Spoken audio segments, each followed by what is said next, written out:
يا ربنا اعترفنا. Bismillahirrahmanirrahim. Assalamualaikum warahmatullahi wabarakatuh. Alhamdulillah wassalli wasallim ala nabiyyina wa habibina wa qudwatina Muhammad wa ala alihi wa sahbihi ajma'in. Qala Allah fil Qur'an, a'udzu billahi minasyaitonir rajim. Bismillahirrahmanirrahim. Kama akhrajaka rabbuka min baitika bil haqq wa inna fariqan minal mu'minina lakarihun. Shadaqallah wa shadaqa rasuluhu wa ba'd. Jemaah yang mulia, pada kesempatan malam ini kita mengambil topik nikmat-nikmat yang Allah berikan kepada orang mukmin dalam perang Badar. Jadi ternyata kita sepakat bahwa perang Badar ini perang Al-Furqan, perang yang membedakan antara iman dengan kafir. Bahkan munafik juga tak bisa ikut. Ini pertempuran yang sepenuhnya terjadi di jalan Allah, yang pelakunya dari kalangan orang mukmin adalah Rasulullah dan para sahabat-sahabat utama. Ya, itu yang harus kita garis bawahi. Lawannya adalah orang kafir yang betul-betul jadi yujahiduna fi sabilit taghut, yang mereka itu melakukan langkah untuk membela jalan taghut. Sementara kita yujahiduna fi sabilillah, kita berjihad di jalan Allah Subhanahu wa taala. Tentu saja Allah pasti akan memberikan bantuan dan pertolongannya. Nah, kita tidak boleh panik ya. Ini kabar terakhir, Singapura besok akan menutup semua sholat Jumat, tak boleh. Gara-garanya ketemu warga Singapura yang terkena virus corona setelah mengikuti tabligh akbar di daerah Malaysia. Jadi ada tabligh akbar Malaysia, kemudian oleh pemerintah Singapura diambil kebijakan mulai besok tak ada sholat Jumat, karena mengkhawatirkan penyebaran virus corona dari dari masjid. Nah, ini ya semoga tidak ikutin oleh negeri-negeri Muslim. Walaupun misalnya Saudi Arabia telah melakukan tindakan yang cenderung juga berlebihan kalau saya bilang, tapi ya kita tak bisa menolak kebijakan dalam negeri Saudi sampai-sampai menutup akses, bukan cuma akses masuk dari luar, tapi akses untuk menyentuh Ka'bah juga tak bisa. Padahal Allah sudah memberikan jaminan dua kota ini tak akan kena wabah, tak ada bala. Maksudnya virus atau wabah, lebih tepatnya dalam bahasa kita. Bahkan saya membaca hadis, tanah Madinah, Makkah itu tanah yang bisa jadi obat. Terlepas dari kesahihan hadis itu, tapi ini jaminan, bukan sekedar kesucian kota Makkah Madinah sebagai kota tempat tujuan ibadah, tapi yang Allah menjaganya. Tapi saya melihat belum ada satu negeri yang cenderung mengatasi persoalan corona ini dengan mengingatkan pendekatan agama, termasuk Indonesia. Belum ada. Pemerintahnya bilang kuatkan takwa, jauhi maksiat, tak ada. Malah di negeri ini bersamaan dengan virus corona, banyak tingkah maksiat yang dibiarkan. Mencegah ulama ngisi pengajian, orang telanjang dibilang seni, ya, dan kemudian penghinaan ya, atau pelecehan terhadap orang-orang jujur dan lurus, karena dianggap sebagai orang yang sok suci atau mengambil pencitraan saja, sementara orang-orang batil dianggap. Nah, ini menunjukkan beratnya pertolongan Allah diberikan kepada kita kalau memang begini polanya. Nah, kepada orang beriman di perang Badar, nah ini kita lihat singkat nih pelajaran kita, karena yang harus kita pahami, sebelum terjadi pertempuran Allah memberikan rasa kantuk dan tidur. Ya, ini disebutkan dalam surah Al-Anfal ayat 11. Jadi dalam rangka menunggu pertempuran terjadi, itu orang-orang mukmin, para sahabat yang 300-an ini, itu bisa tertidur mereka, walaupun hanya berapa menit saja. Ya, hanya beberapa menit mereka bisa tertidur. Bayangin, kalau kita mau perang, situasi kejiwaan kita stres atau enggak? Stres. Orang stres bisa tidur enggak? Payah tidur. Tapi unik ya, ketika ada orang dalam situasi tegang begini bisa tidur, nyenyak. Walaupun Allah tidak tidurkan dalam tempo lama, hanya beberapa menit. Ya, diceritakan dalam Quran setelah itu mereka segar dan seperti mendapat semangat baru. Kenapa Allah tidurkan mereka? Itu tadi, supaya tingkat stres itu bisa dihindari oleh mereka. Coba tak stres, mau perang ngadepin pasukan yang jumlahnya 1000 pasukan, sementara mereka cuma 300. Yang 1000 ini sudah siap tempur, mereka nggak siap tempur. Yang 1000 ini bawa logistik pertempuran yang cukup lengkap, mereka tidak.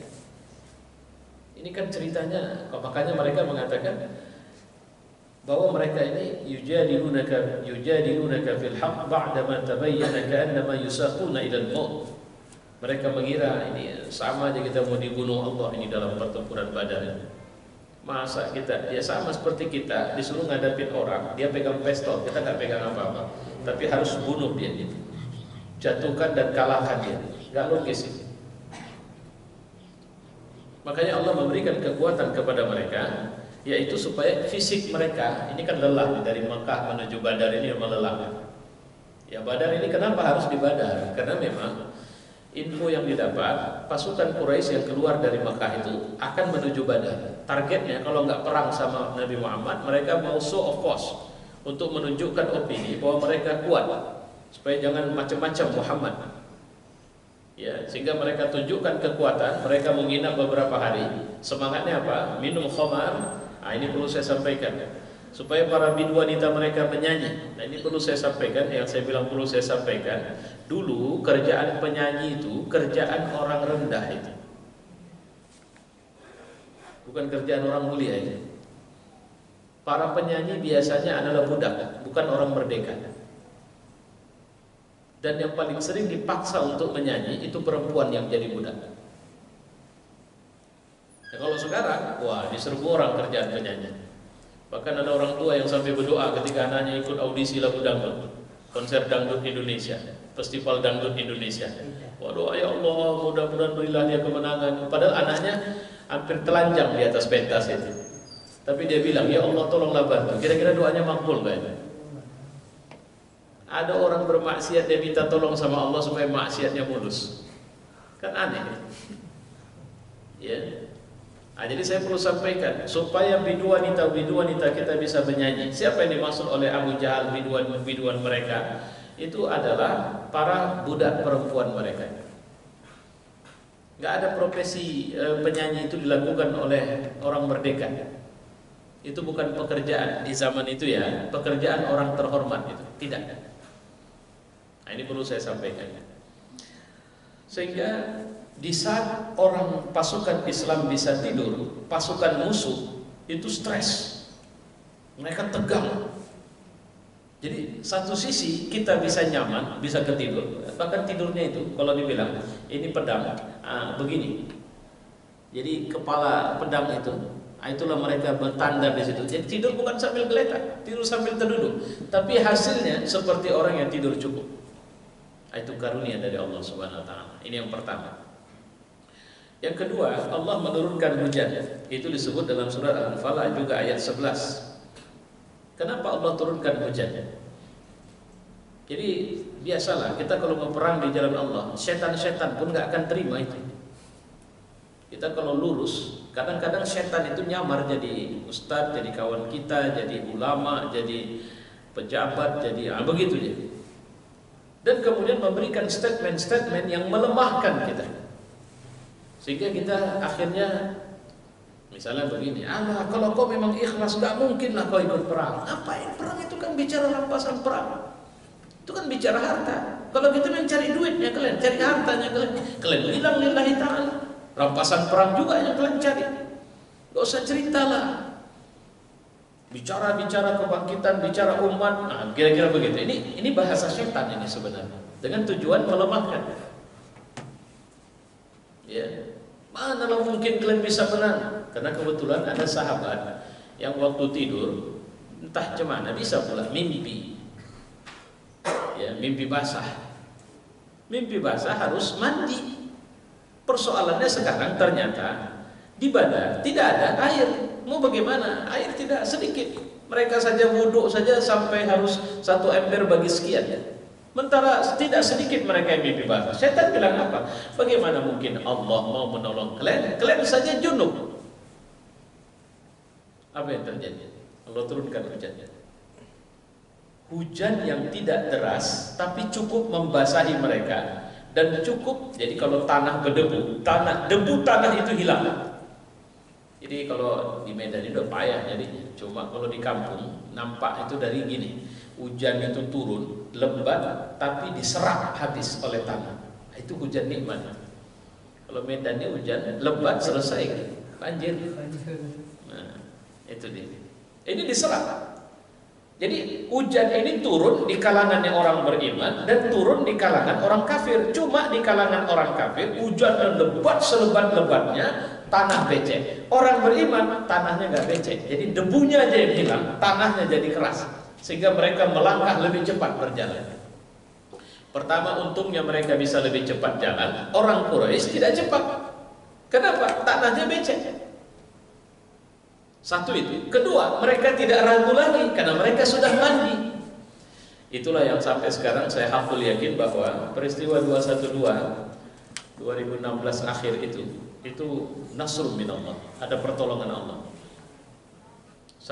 Karena saya menyaksikan kalau bahasa kita dengan mata kepala saya sendiri. Jadi jam selepas subuh, cuaca di area dekat acara itu sudah mendung, hujan. Bentar turun rintik, berhenti, rintik lagi, berhenti, rintik lagi, berhenti.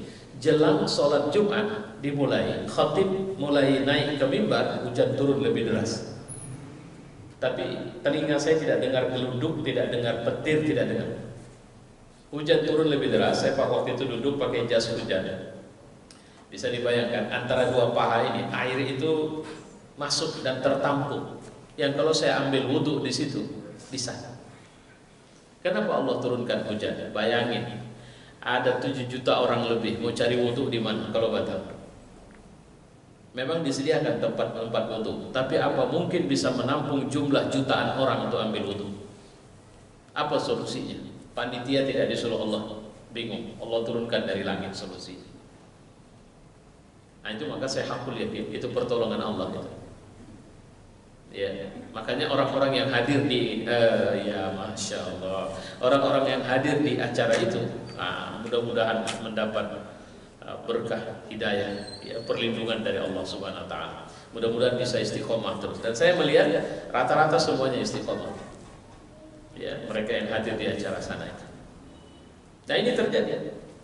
Hujan turun, persediaan air mereka cukup, mandi wajibnya selesai, jalan mereka lebih lancar karena mereka lebih segar. Ini yang kedua. Yang ketiga, Rasulullah bermimpi melihat kaum musyrikin jumlahnya sedikit. Jadi mimpi Nabi itu hak. Ini disebut dalam surah Al-Anfal ayat 43, yang artinya ketika Allah menampakkan mereka kepadamu dalam mimpimu berjumlah sedikit, dan sekiranya Allah memperlihatkan kepadamu jumlah banyak, tentu kau akan gentar dan tentu saja kau akan berbantah-bantah dalam urusannya. Jadi salah satu isyarat kemenangan yang Allah berikan. Jadi walaupun musuh itu besar, kuat, kalau bicara dananya unlimited, tapi kita nengoknya kecil, itu tanda isyarat bantuan Allah. Karena kalau sempat kita membayangkan musuh itu besar, kedar kita. Berat. Yang kita lawan nih gajah, kita semut. Gak akan mungkin kita menang. Nah, itulah yang macam. Saya pernah dulu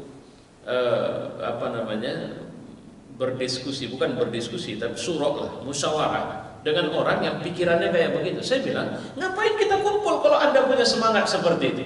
Kita gak akan mungkin menang. Ngapain lagi kita ikut? Kalau kita mau terjun ke medan jihad, kita harus berpikir menang. Sama seperti dengan kawan-kawan saya bilang kemarin, pikiran kita harus win. Tidak bisa win, loss. Menang, kalah. Tidak, menang. Tidak ada kalahnya. Cari tahu di mana menangnya. Itu kalau kita lillah dan kita benar. Gitu. Jadi Allah kasih itu gambaran. Cuma ternyata Bukan cuma mimpi Nabi. Bisyarah keempat, mata para sahabat nengok jumlah orang kafir sikit. Jadi diberitakan bagaimana Abdullah bin Mas'ud, mereka menampakkan jumlah mereka sedikit di pandangan kami, sehingga salah seorang di sebelahku bertanya, ini pasukan Islam berapa jumlahnya? Kan 313 ya. Jadi seorang di samping Abdullah bin Mas'ud katanya, dia tanya kepada Abdullah bin Mas'ud, berapa jumlah mereka? Kayaknya 70 ya. Coba yang itu 70. Abdullah bin Mas'ud jawabnya apa? Kalau kurasa paling banyak 100-nya itu orang itu. Ngejek? Enggak, memang ketengoknya segitu. Kalau bahasa kita, besar pencitraan aja rupanya, enggak ada hebatnya. Gitu.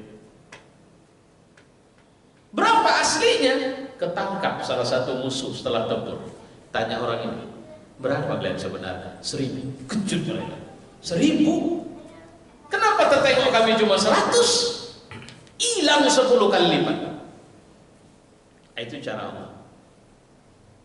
Karena tertengok sedikit, mereka kan berhitung kita 300, selesai lah orang itu. Nah, bahasanya begitu. Orang kafir nengok jumlah orang mukmin juga sedikit. Tengok mereka jumlah cuma puluhan orang. Apalah Muhammad ini. Dibilangnya pula dia datang bawa pasukan hebat. Berapa puluhnya orang itu. Selesailah. Apa yang terjadi? Karena jumlah mereka banyak, maka karena tidak berangkat dari keimanan, sepele datang. Tak usah pakai pedang pun kita, cuma berdiri aja kita selesainya orang itu. Kenapa? 1000 orang kita cuma berapa puluhnya orang itu. Ini dibuat Allah begini.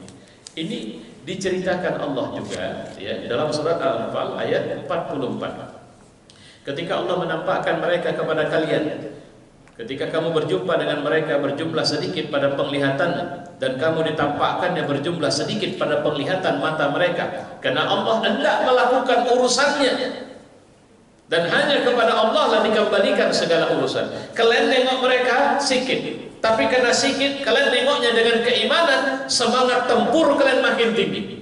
Sementara mereka nengok kalian sedikit dan merasa jumlah mereka besar, jadi sepele. Ingat kasus kancil sama kelinci kancil sama kura-kura lomba lari. Tengok kura-kura, ayolah kura-kura, lambat kali pun kau jalan. Dia jalan dengan sampai terakhir tengoknya kura-kura lambat kali, istirahat kura-kura. Sepele. Siapa yang menang dalam perlombaan itu? Kura-kura. Bagaimana ceritanya? Ya dia termakan oleh kesombongannya sendiri. Ya. Kemudian Allah menurunkan bara bantuan malaikat.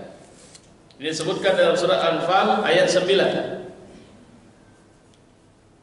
Ketika kau minta tolong kepada istastaghisuna fastajaba lakum rabbukum anni mumiddukum bi alfin minal malaikati murdifin. Ketika kau berdoa istighasah, maka Allah pun menyambut doamu, di mana Allah menurunkan malaikat. Coba bayangkan berapa jumlah malaikat yang turunkan Allah? 1000. Di ujung jelang salat subuh, doa Nabi terkabul, Jibril sudah nampak. Sudah pakai baju besi, baju perang. Jibril tanya, berapa pasukanmu Muhammad? 313. Orang kayak mana yang kau bawa? Orang terbaik dari umat. Jawaban Jibril, aku bawa 1000. Yang kubawa adalah pasukan dari malaikat yang terbaik yang pernah diciptakan Allah. 1000. Dalam satu riwayat disebutkan ini pos malaikatnya, ini langit keempat. Bapak cari di mana terserah, tak akan jumpa. Ya, pos malaikat ini malaikat apa? Malaikat tempur. Ngeposnya di mana? Langit keempat. Yang dibawa turun oleh Jibril berapa? 1000. Murdifin. Murdifin itu artinya apa? Berbaris rapi. Komandonya serang. Ustaz, apa bisa ketahuan itu malaikat ikut perang? Ya, disebutkan dalam surat Al-Anfal bahwa ciri orang kafir yang dibunuh malaikat itu ini, lehernya terpotong menghitam, kukunya gosok. Itu ciri yang ngerjain malaikat. Jadi banyak mereka yang terbunuh, kerjaan malaikat. Ketika pasukan tempur sudah mulai beradu antara muslim dengan orang-orang kafir, kabarnya kan iblis ikut itu, diceritakan juga itu. Apa kata iblis? Ara ma la taraun. Aku tengok apa yang enggak kalian lihat. Ketika itu iblis yang merupakan diri sebagai seorang pemimpin kabilah itu narik pasukannya. Abu Jahal nanya, mau kemana? Kau bilang kan kau akan bantu kami. Apa jawabannya? Aku nggak bisa ikut lagi. Kenapa? Aku lihat apa yang nggak kalian lihat. Itu jawabannya. Apa yang dilihat oleh iblis? Pasukan malaikat. Cuma kalau orang mukmin bisa melihat malaikat, jadi malas kita nanti. Tenang aja, nggak usah kita serius-serius sekali. Datangnya malaikat. Biarkan aja orang dia berperang. Itu. Makanya Allah tidak kasih tahu itu. Materi ini ketika saya sampaikan di satu majelis, ada pertanyaan sama saya, Ustaz, apakah peristiwa seperti ini pernah terjadi selain dari peristiwa yang terjadi di medan perang Badar, di mana datang bantuan malaikat? Saya menceritakan yang paling dekat kasus perang Ambon.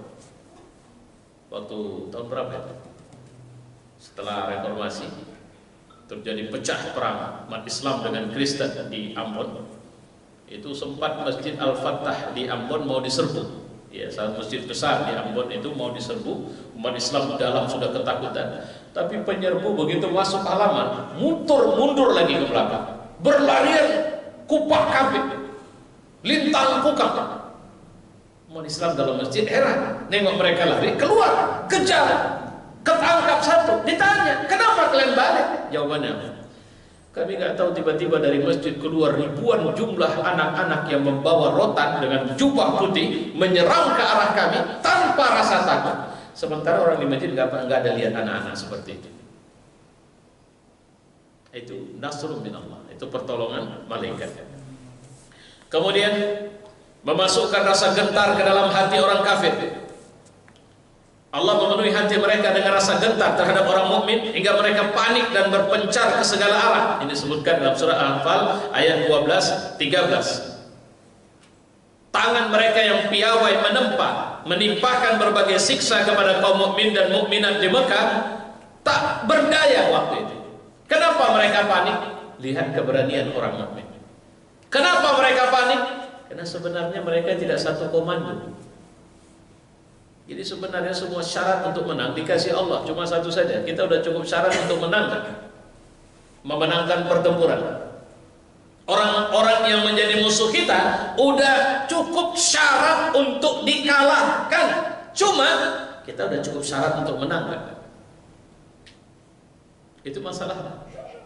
Salah satu syarat kemenangan takwa, salah satu syarat kemenangan ukhuwah, salah satu syarat kemenangan tidak ada hasad di antara kita, salah satu syarat kemenangan tidak ada kedengkian, tidak ada dendam, tidak ada benci di hati kita. Itu Allah akan memberikan kemenangan kepada kita. Itu yang harus kita perhatikan ya. Jadi mereka jadi takut. Sampai ada pernyataan seorang tokoh Quraisy, begini kalimatnya, jumlah mereka itu 300-an. Yang ku tahu, mereka tidak akan mati sebelum minimal membunuh satu orang dari kita. Jadi kalau mereka 300 dan mati semua, minimal 300 kita akan mati. Tapi aku tidak yakin angka kematian di kita cuma 300. Maka aku sarankan kita nggak usah perang. Itu cara Allah untuk mengecoh mereka. Nggak bisa, nggak laku duit kita sama orang itu. Dulu ada zaman di mana era politik orde reformasi dimulai. Ada sekelompok orang yang mendirikan partai yang ketika pemilu berlangsung dan penghitungan suara dimulai, mayoritas saksinya itu saum sunat, puasa sunat, tidak dibayar.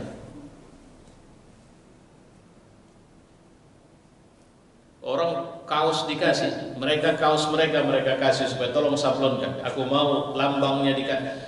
Itu yang Nggak banyak jumlahnya, tapi apa kata orang? Mereka nggak bisa kita ganggu. Kenapa? Duit nggak laku sama orang itu. Sekarang coba cari yang duit nggak laku sama orang itu. Kalau sampai umat ini duit tidak laku, yang laku adalah ridha Allah, insya Allah kemenangan itu tidak lama lagi. Ya, Ustaz ada, cuma jumlahnya belum besar. Ayo kita perbesar jumlahnya. Maksudnya ada orang yang tak peduli duit dia tidak peduli dapat tidak, tapi dia berjuang di jalan Allah. Ya, orang begitu yang harus kita rawat, kita hidupkan jumlahnya lebih banyak. Kenapa? Itu yang sering saya bilang. Ini gelas ini tegaknya bagus, tapi masalahnya di mana? Ini bisa tumbang. Saya cuma geser. Kenapa? Ada orang yang kesannya dia kuat, hebat, lurus, tapi ternyata dia tidak mengakar. Ketika dia tidak mengakar, itu tadi datang godaan kekayaan, datang godaan perempuan, datang godaan jabatan, tumbang dia. Paling orang bagus, nggak sulit itu. Tapi kalau mengakar, mau kursi ini digoyang kayak manapun, nggak bisa, dia nggak jatuh. Kenapa? Dia sudah nempel kuat. Kalau bahasa Quran itu asluha sabitun wa far'uha fis sama. Akarnya menghujam dan batangnya menjulang ke langit. Cuma satu, lillahi ta'ala. Itu dia.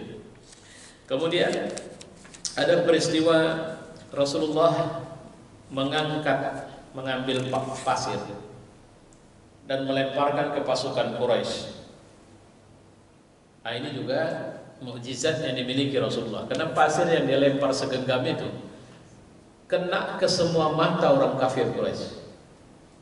Sampai mereka kelilipan. Jadi perang pakai kelilipan kan nggak nyaman.